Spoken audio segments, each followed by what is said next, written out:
(12절에서) (14절의) 말씀을 보면 하나님께서 교회의 시작 그리고 교회에 대한 목표를 말씀하셨습니다.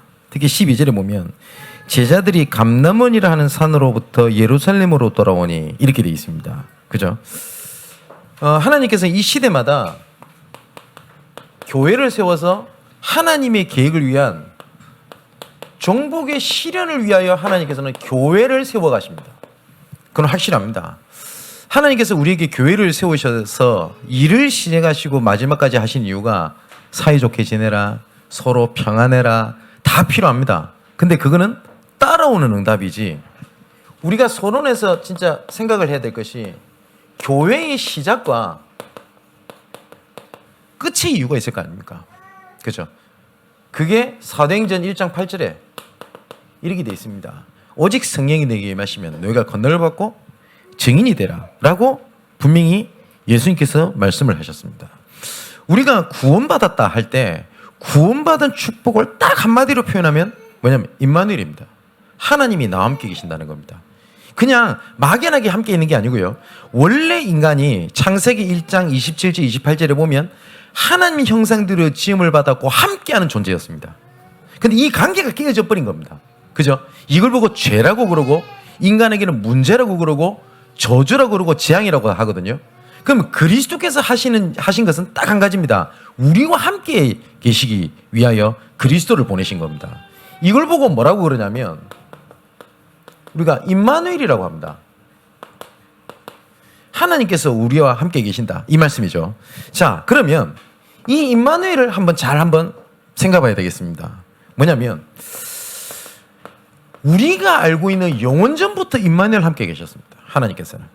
내가 어쩌다가 30세에 40세에 예수를 믿은 것처럼 보이지만 하나님께서는 분명히 뭐라고 되어 있냐, 영세전부터, 그리고 에베소서 1장 3절에서 보는 창세전에, 예레미야 1장에서 뭐냐, 내가 복중에 이렇게 되어 있습니다. 영원전부터 임마누엘로 함께 계셨다라는 말은 우리의 시작과 과정과 끝을 하나님께서 우리와 함께 계획하고 계시는 겁니다. 맞죠? 자, 이 영원전부터 함께 계셨고 함께 계실 이 그리스도께서 오셔서 나에게 드디어 성취하신 겁니다. 내주에 하신 거란 말이에요. 이걸 보고 구원이라고 합니다. 그 영원전부터 함께 계셨던 임마누엘의 역사가 나에게 성취된 것을 보고 구원이라고 합니다.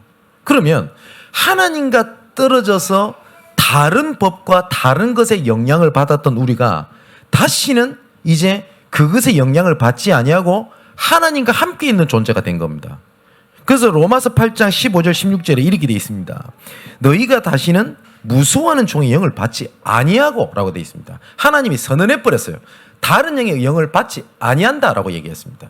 아니 목사님, 현장에서 가다 보면은 막 예수 믿던 사람이 뭐 귀신 들려가지고 이상한 소리도 하는데요, 쏙일 뿐이지 그 영이 그 흑암의 영이 하나님이 계시는 그 성전을 사로잡거나 취소시키거나 하지 못합니다. 그렇기 때문에 그게 절대 속을 이유는 없어요. 왜냐? 이 사단의 주특기가 있습니다. 속임수입니다. 이 사단은 하나님의 자녀를 절대 멸망시키지 못합니다. 누구는 그러거든요. 뭐 이 사람이 복음 몰라가지고 구원은 받았지만 복음 몰라가지고 망했다. 하나님의 자녀는 망하는 법이 없어요. 우리 기준에 망하는 것처럼 보이고 그렇게 되는 것처럼 보이지, 하나님의 말씀에 뭐라고 됐냐, 다시는 악한 영을 받지 아니한다. 이걸 누가 됐냐, 이렇게 돼 있습니다. 성령이 친히. 이거를 내 믿음, 내 자신이 아닙니다. 성령이 친히 우리의 영과 더불어 우리가 하나님의 자녀인 것을 증언하시라니. 뭐요? 하나님의 법에 뭐냐, 다시는 악한 영을 받지 아니한다. 이게 성취된 임마누엘입니다. 그래서 이 성취된 임마누엘이 나에게 드디어 응답으로 오게 되는 겁니다. 뭐 응답 안 와도 되겠습니다만은 이 응답이 오게 되는데 그때부터 우리에게 굉장히 많은 치유들이 일어납니다. 아, 하나님이 나와 함께 계시는구나. 제가 96년도인가요? 어쨌든 제가 부산에서 합숙을 받게 됐습니다. 합숙을 받고 난 다음에 언덕에 올라가면은 지금 임마누엘 부산교회죠. 보면은 이제 바닷가 보여요. 96년도 꽤 오래됐죠. 근데 그걸 다 보면서 그 어린 나이에 어떤 생각이 딱 드냐면 오늘 죽어도 좋겠다. 그 생각이 드는 겁니다. 왜냐면 너무 은혜가 되는 거예요. 내가 보고 말았으니까 죽어도 되겠다. 이 생각이 들어요. 그러면서 제가 찬양을 혼자 하게 됐는데 그렇게 제가 눈물이 났던 찬양이 살아계신 주였습니다. 주 하나님 독생자 예수 날 위하여 오시었네. 내 모든 죄 용서하시고 죽음에서 부활하신 나의 구세주. 구령부 어디에 있죠? 살아계신 주 나의 참된 소망. 걱정 근심 전혀 없네. 이 찬양은 예전부터 알았어요. 그런데 살아계신 주 나의 참된 소망. 걱정 근심 전혀 없네. 이 말이 진짜 믿어지는 거예요. 그럼 그전에는 안 믿어졌냐? 아니요. 믿었지요. 그런데 확실하게 믿어지는 겁니다. 내가 보고 말았다? 걱정할 거 없는 거구나. 보고 말았다? 당장 죽어도 괜찮은 거구나. 보고 말았다? 경제 문제가 되지 않는구나. 그전에는 신학교 다니면서 돈이 없니 뭐가 없니 조건이 너무 없는 거예요. 그래서 제가 이해가 안 됐던 게 하나가 있었어요. 은혜는 되는데 그리스도는 모든 문제 해결자라는 말이 은혜는 돼요. 왜냐? 안 믿는 건 아니니까. 근데 솔직히 모르겠더라고요. 왜냐하면 문제가 너무 많았으니까요. 가정 문제가 너무 많았으니까요. 경제 문제가 너무 많았고 학교 다닐 때 여기저기 핍박을 했었는데 너무너무 힘이 드는 겁니다. 그래서 저 지금도 신학교 다닐 때 친구가 없어요. 워낙 막 뭐 이상한 소리 했었고 이래가지고. 그런데 어느 날 감사하죠. 복음을 알고 난 뒤에 뭐였냐? 모든 문제가 맞고 해결자가 맞구나. 그 뭐냐면 내가 뭐 돈이 없으니까 돈이 많아진다. 그리고 병이 들었으니까 병이 낫는다. 이 말이 아니라 돈이 없어도 괜찮고 돈 없는 것이 나한테 멸망이 아니고 육신적인 문제가 멸망이 아니면 가정 문제가 내 인생의 멸망이 아니다. 문제 아니구나. 내가 그리스도를 알았더니 그 더 이상 내한테 문제가 아니구나 라는 것이 오게 된 겁니다. 그게 저한테 임마누엘입니다. 응답에. 자, 그때부터 하나님이 은혜를 주신 게 있습니다. 이 임마누엘이 어디까지 내려가게 되는 거냐?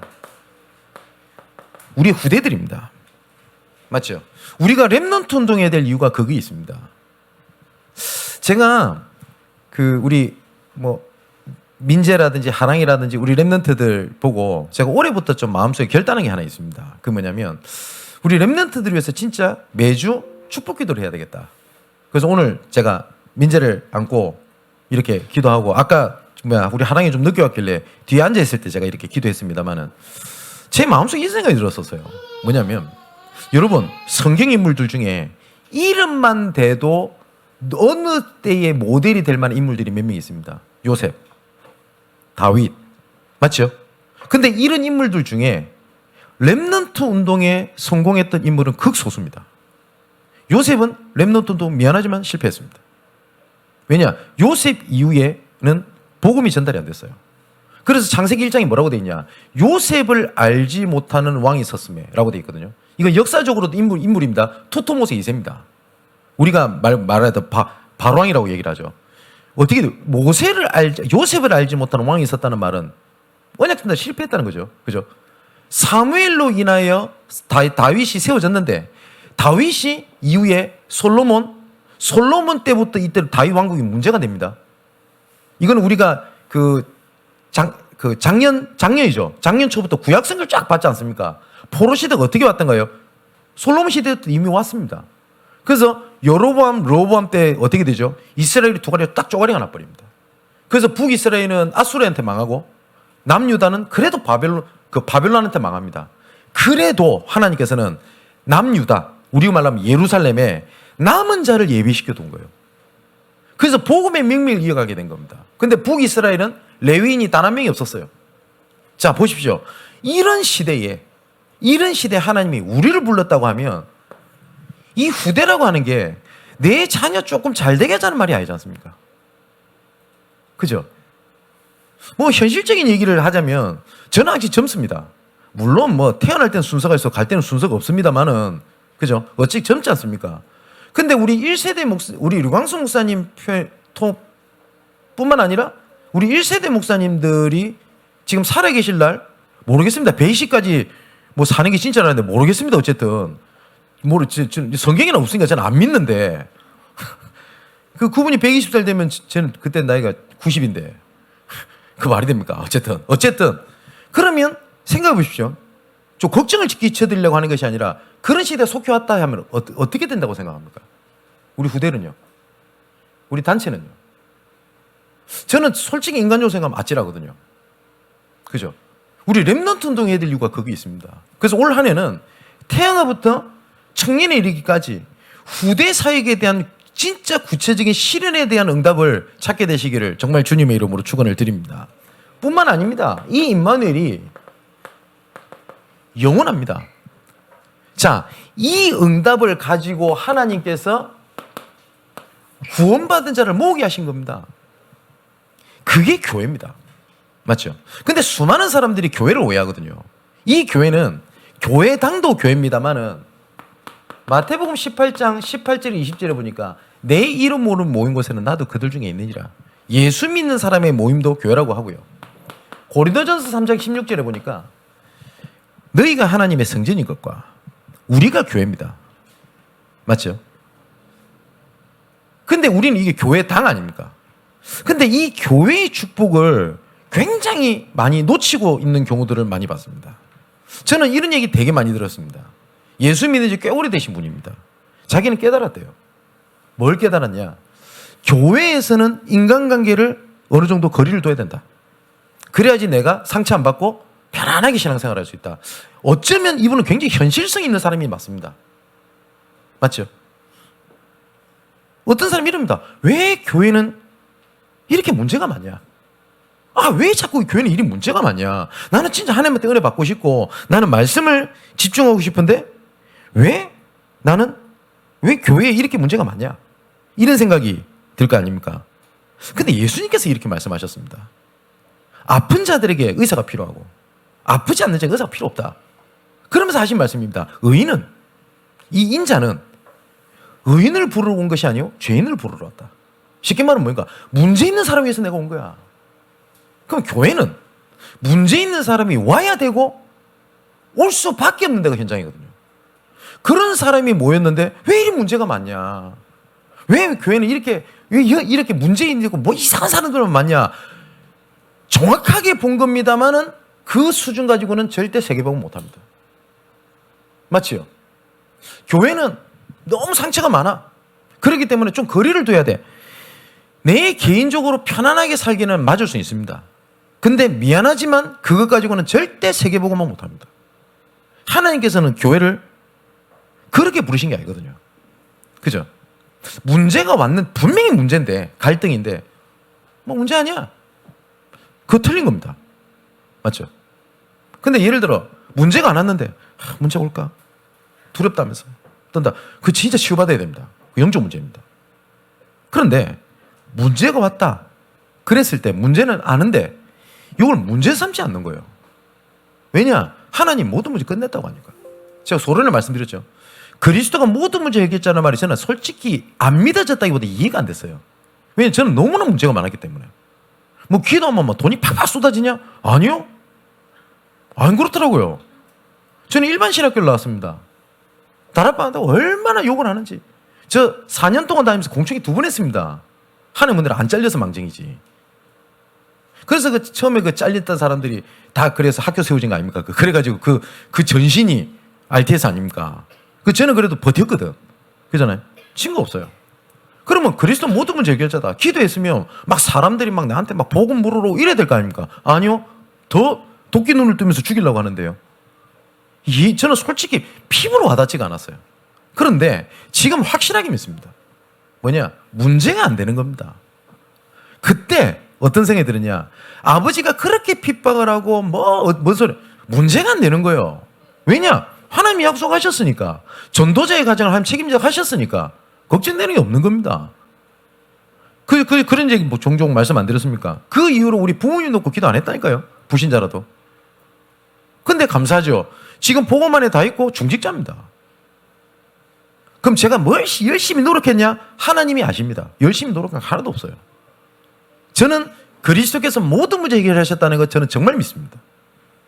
그리고 어느 누구라도 이 그리스도 진짜 안다? 모든 문제 해결하신 하나님의 보좌의 능력이 함께 할 거라고 저는 믿습니다.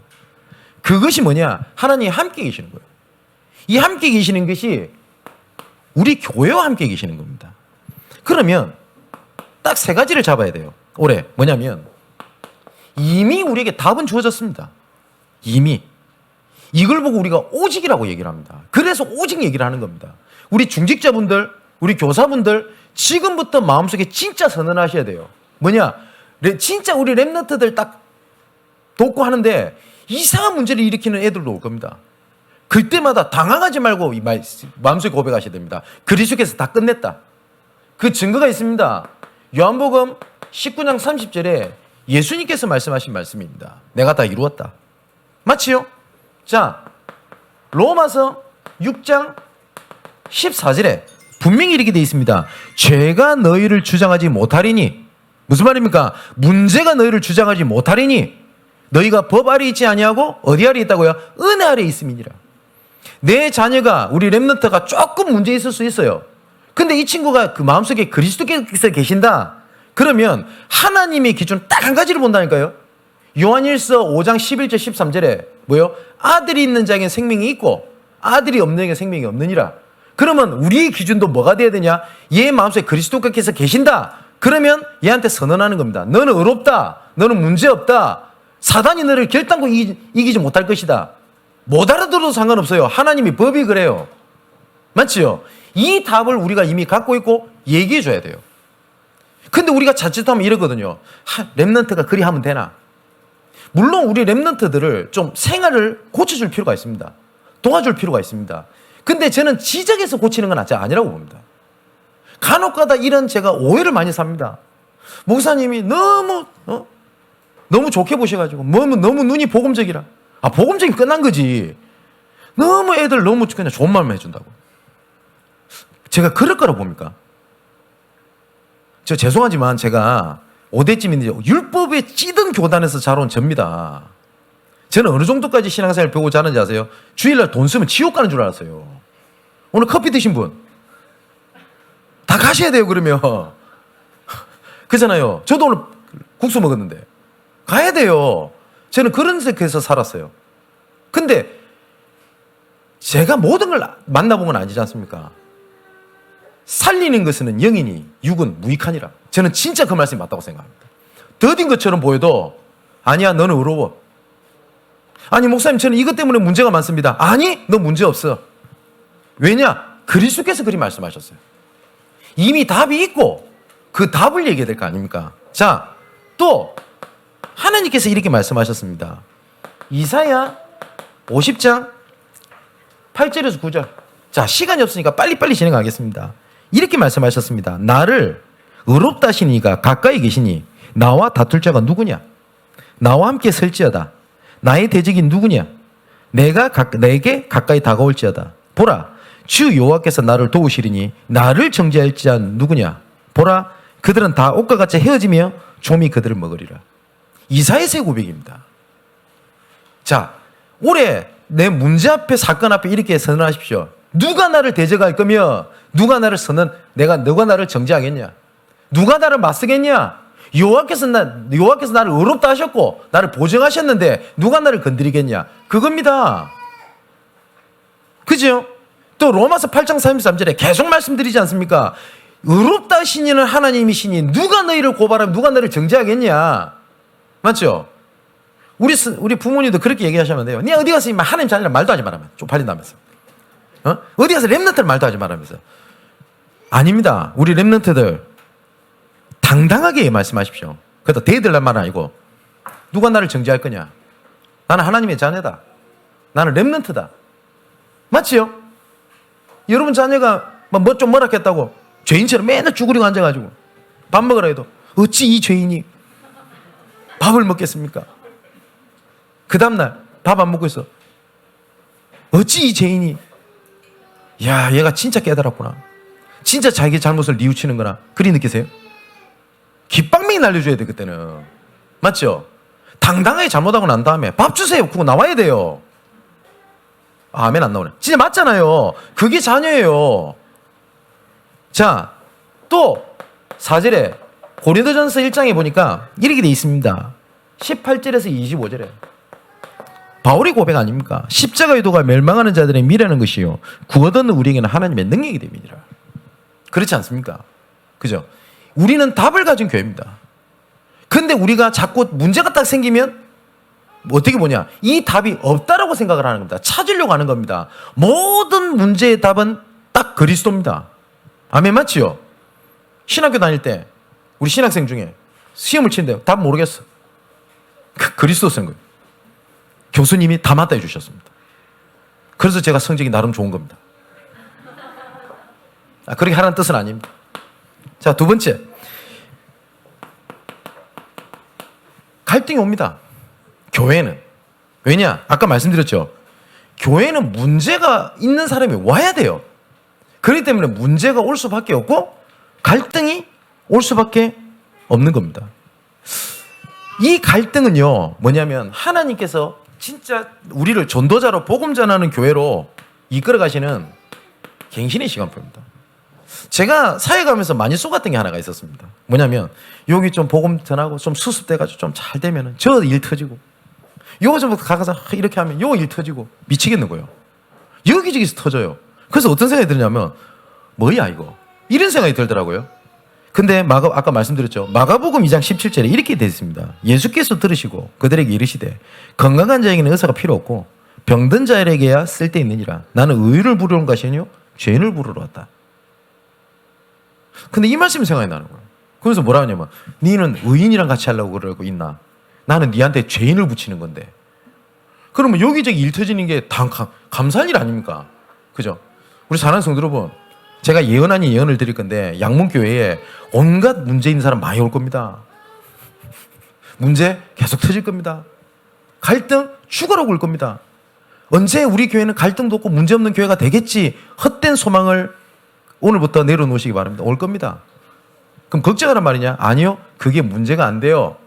왜냐? 답이 있는 거입니다. 그럼 성경을 보겠습니다. 자, 보십시오. 사도행전 2장 12절에서 13절에 갈등이 왔어요. 어떤 갈등이 왔죠? 마가다라 앞에 성령 충만이 온 겁니다. 그런데 이 마가다라 앞에 성령 충만이 왔는데 이것을 알아채지 못하는 부류가 있었다니까요. 맞죠? 야, 이 사람들 방언하는데 낮술 취했나? 이런 사람이 나왔다고 합니다. 그럼 쉽게 말하면 깨달았니 못 깨달았니 이 갈등 올 수 있을 겁니다. 이때 베드로가 잘한 거예요. 이때 베드로가 뭐입니까? 우리는 이 애들 술이 취한 것이 아니라 성경 말씀에 근거하여 요엘서 말씀에 성령 충만이 임하게 된 거 아니냐라고 하니까 이 사람들이 나중에 어떻게 나옵니까? 이 말을 듣고 분명히 못 깨달은 사람들이 우리말로 이 말을 듣고 마음에 찔려 베드로와 다른 사도에게 물어 이르되 형제들아 우리가 어찌할꼬. 자, 그렇게 되니까 어떻게 됩니까? 그 말을 받은 사람들은 세례를 받음에 이 날의 제자의 수가 3,000이라 하더라. 이 말이 어디 된지 알아요? 성령 충만 받은 사람 수 3,000 됐다는 말도 맞는데 문맥상 형제들아 내가 어찌할꼬. 아, 나 못 깨달았는데. 아, 쟤 못 깨달았네. 복음 모르네. 저 장로님 복음 모르네.가 아니고 도운 거예요. 그랬더니 어떻게 해요? 그 날에 이 사람들이 확산이 되어서 제자가 3,000이라 하게 되더라. 감사하죠. 그게 갈등 뒤에 갱신이란 말입니다. 자, 시간이 없으니까 또 봅시다. 5장 1절에 11절에 아나니아 삽비라의 쌍명의 주인공. 그죠?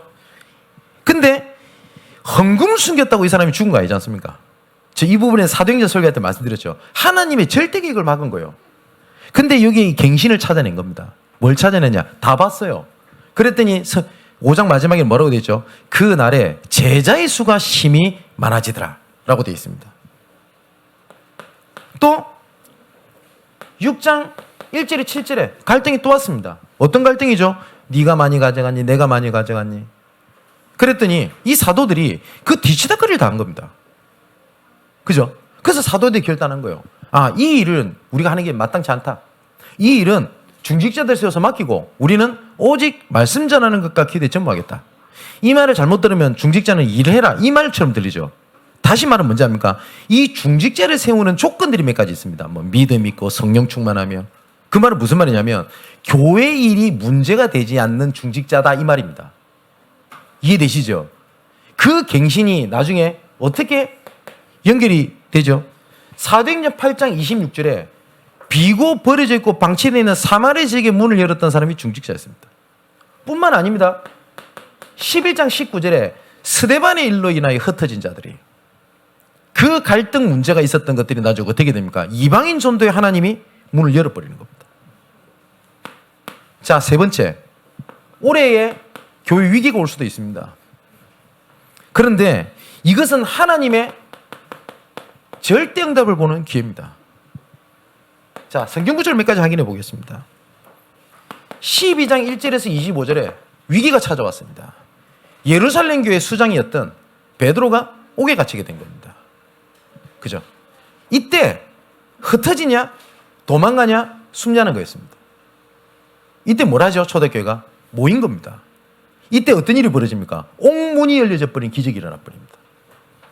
자, 이 응답의 발판으로 해서 이제 드디어 13장 1절에 3절에 보니까 팀 구성을 하게 됩니다. 선교사를 보내게 되죠.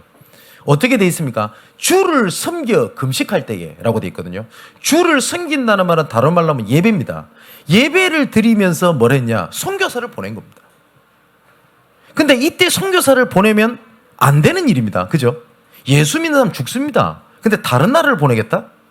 파송해서 보내겠다? 주를 섬겨 금식하며 보낼 수밖에 없는 거예요. 생명 거는 거니까. 그 절대적인 하나님의 응답이 일어나게 되고요. 보십시오. 이 바울이 루스드라로 들어갑니다. 처음에. 그게 14장이죠.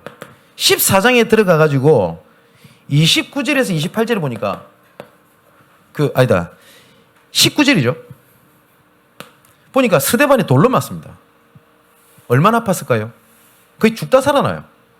근데 또 들어갑니다. 아니, 돌 맞아 거의 죽다 살아났는데 누구를 봤냐? 디모데라는 자를 봤어요. 그죠?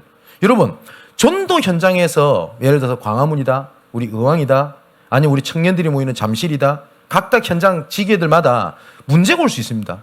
핍박이 올 수 있습니다.